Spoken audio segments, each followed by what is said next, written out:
नमस्कार, आप देख रहे हैं न्यूज टाइम। आज जाते हैं खास खबर की तरफ। हिमाचल प्रदेश खनन के कारण उत्तराखंड सरकार को भारी नुकसान लगातार हो रहा है। आखिर एक ही नदी पर दो कानून क्यों?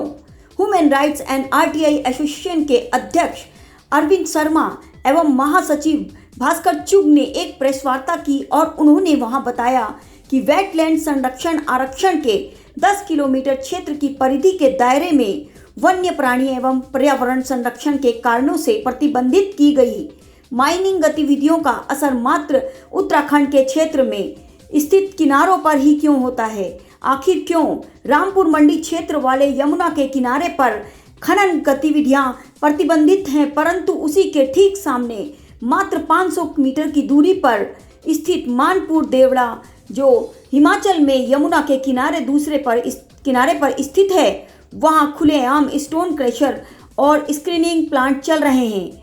यहां पर कोई प्रतिबंध नहीं, क्यों? आइए देखते हैं।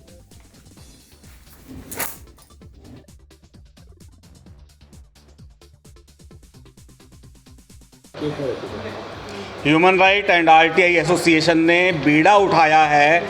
आपके सामने यमुना नदी है, यहाँ से 1-1.5 किलोमीटर की दूरी पे, और इसी यमुना नदी पर आसन वेटलैंड आरक्ष है, प्रतिबंधित क्षेत्र है, संरक्षण आरक्ष प्रतिबंधित क्षेत्र है। इस प्रतिबंधित आरक्ष के क्षेत्र के 10 किलोमीटर के रेडियस में खनन को प्रतिबंधित किया गया है। इसमें माननीय हाई कोर्ट उत्तराखंड के भी आदेश हैं और इसमें खनन नहीं हो सकता, ऐसा आदेश है। और इस आदेश के पीछे सबसे बड़ा कारण है वो पर्यावरण संरक्षण है।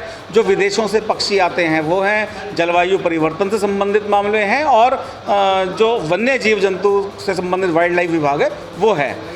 लेकिन हमारा ये कहना है कि 10 किलोमीटर का रेडियस क्या सिर्फ उत्तराखंड का रेडियस गिना जाता है? इसी 10 किलोमीटर के रेडियस में हिमाचल प्रदेश का रेडियस भी आता है, हिमाचल प्रदेश का क्षेत्र भी आता है। रामपुर मंडी हमारे उत्तराखंड में है, यहाँ पर खनन सख्ती से प्रतिबंधित है। लेकिन आप इसी रामपुर मंडी के ठीक सामने यदि देखते हैं तो वहाँ पर मानपुर देवड़ा है। मानपुर देवड़ा में स्टोन क्रेशर्स लगे हुए हैं और बहुत बड़ी संख्या में लगे हुए हैं। यदि उन स्टोन क्रेशर्स से जो पर्यावरण है प्रभावित नहीं होता, विदेशी प्रभावित नहीं होते, तो उत्तराखंड में कैसे हो सकते हैं सिर्फ खनन होने से प्रभावित? हमारा इसमें कहना ये है कि यदि प्रतिबंध हो तो उत्तराखंड में और हिमाचल में समान रूप से प्रतिबंध होना चाहिए, और यदि प्रतिबंध नहीं हो तो ये दोनों क्षेत्रों में नहीं होना चाहिए। ये उत्तराखंड सरकार की जिम्मेदारी है। हिमाचल में जो खनन हो रहा है वहाँ से डंपर भर के आ रहे हैं, उसका नुकसान किसको हो रहा है? राजस्व का नुकसान उत्तराखंड सरकार को। यहाँ का उत्तराखंड का श्रमिक भूखा मर रहा है, जो खनन से जुड़ा हुआ श्रमिक है, उसके घर में दाने नहीं हैं। उत्तराखंड की जनता को ट्रैक्टर ट्रॉली खनन सामग्री की 7-7, 8-8 हज़ार रुपये में मिल रही है, जबकि यदि ये खनन उत्तराखंड सामग्री उत्तराखंड से उठाई जाए तो ये 2,000-2,500 रुपये की होनी चाहिए। इसका राजस्व का नुकसान, डेली करोड़ों के राजस्व का नुकसान उत्तराखंड सरकार का हो रहा है, और हिमाचल गवर्नमेंट इसमें पैसा कमा रही है। जो डंपर वहाँ से आते हैं ओवरलोडेड होते हैं पूरी तरह से। 9-9 टन की क्षमता वाला डंपर 20-20, 22-22, 25-25 टन माल लेके आ रहा है। सड़कें उत्तराखंड की टूट रही हैं, एक्सीडेंट उत्तराखंड में हो रहे हैं। नुकसान सारा उत्तराखंड को है, नुकसान सारा विकासनगर विधानसभा क्षेत्र को है, सहसपुर विधानसभा क्षेत्र को है, लेकिन हिमाचल को इसमें फ़ायदा ही फ़ायदा है। हमारा कहना यह है, हम इसमें उत्तराखंड के माननीय मुख्यमंत्री जी पुष्कर सिंह धामी जी से समय मांगेंगे और पूर्व मुख्यमंत्री हरीश रावत जी से इसमें हम मिलेंगे और इनसे हम निवेदन करेंगे कि इसमें न्याय की बात हो। न्याय ये है कि यदि खनन हो तो दोनों जगह हो, उत्तराखंड में भी हो, हिमाचल में भी हो, और ना हो तो ना तो हिमाचल में हो ना उत्तराखंड में हो। उत्तराखंड का श्रमिक, उत्तराखंड की जनता, उत्तराखंड की सरकार, उत्तराखंड का राजस्व इसमें नुकसान में नहीं रहना चाहिए। हमारा कहना इसमें यह है, और ये जिम्मेदारी क्षेत्रीय विधायकों की थी, सहसपुर विधानसभा के विधायक की थी, विकासनगर विधानसभा के विधायक की थी। इन्होंने प्रयास नहीं किया, लेकिन इसमें हम लोग अपना प्रयास पूरी तरह से करेंगे। उत्तराखंड सरकार को चाहिए इसमें हिमाचल सरकार से वार्ता करे, किसी केंद्र सरकार से वार्ता करे, किसी माननीय अदालत की शरण में जाना पड़े तो अदालत की शरण में जाए, लेकिन न्याय की बात हो। खनन हो तो यमुना के दोनों किनारों पर हो, ना हो तो एक किनारे पर भी नहीं हो। सरकार क्या मिली भगत है? देखिए, मैं सीधा आरोप क्यों लगाऊं, लेकिन आप पत्रकार हैं, जनता समझदार है, सब जानते हैं कि सरकार की मिलीभगत है या किन्हीं लोगों की मिलीभगत है या किसकी मिलीभगत है।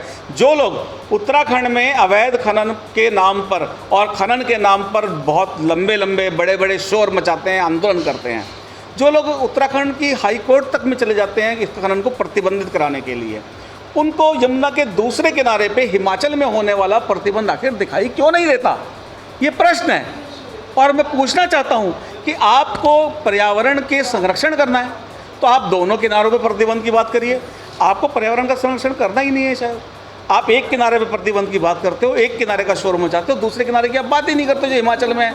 इसका लाभ किसको हो रहा है? कुछ लोगों को हो रहा है, हिमाचल के लोगों को हो रहा है, हिमाचल की सरकार को हो रहा है, वहाँ के डंपर वालों को हो रहा है, और उत्तराखंड में जिनके कनेक्शन है खनन, हिमाचल के खनन से उत्तराखंड के जो लोग कनेक्टेड हैं वो इसमें बहुत बड़ा आर्थिक लाभ ले रहे हैं, बहुत बड़ा आर्थिक लाभ ले रहे हैं। और इसमें सत्ता का संरक्षण यदि ना हो तो ऐसा संभव ही नहीं है। सत्ता का निश्चित रूप से इसमें पूरा बड़ा संरक्षण है, ये हमारा मानना है। हम लड़ेंगे, हमें माननीय सुप्रीम कोर्ट तक जाना पड़े तो हम जाएंगे। फिलहाल हम शुरुआत राजनीतिक जो नेता हैं उनसे मिलके करेंगे इस चीज़। यमुना नदी है, इसमें जो खनन हो रहा है एक तरफ बंद है, एक तरफ नहीं है, हिमाचल में हो रहा है। इसी को लेकर आज हमने जनता की, हमारे उत्तराखंड के लोगों की जो बात है उसको सरकार तक पहुंचाने का काम करें कि सरकार के कानों में जो रुई लगी हुई है उसको निकाल कर जो है यहाँ की जनता को इसका लाभ दिलाना चाहते हैं।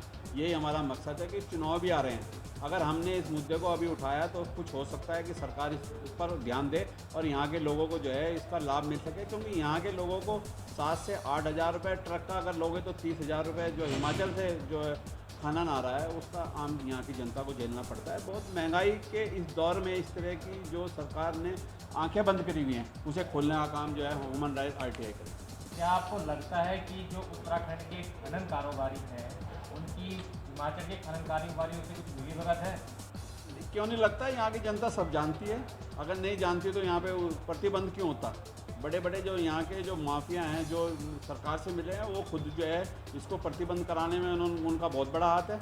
अगर वो ना करती तो जो इतने बड़े जो लोग बनने का जो काम कर रहे हैं, जो लोगों के बड़े बड़े जो काम चल रहे हैं वो सब इसी के माध्यम से चल रहे हैं। आपको लगता है कि वो उनके साथ मिलीभगत करके मोटा मुनाफा कमा रहे हैं? बिल्कुल कमा रहे हैं, सब जानती है, जनता को सब पता है। जो आने वाला जो चुनाव होगा उसमें सब पता चल जाएगा कि जनता क्या चाहती है। क्षेत्र की जो राजनीति आज समय वर्तमान में चल रही है इसमें खनन का कुछ अहम रोल लगता है आपको? बिल्कुल लगता है, मुझको क्या सारी जनता को पता है, मैं क्यों अपने जो है सूत्र या उससे बताऊं। जनता सब जानती है, जनता को सब पता है कि कौन लोग इसमें शामिल हैं। धन्यवाद।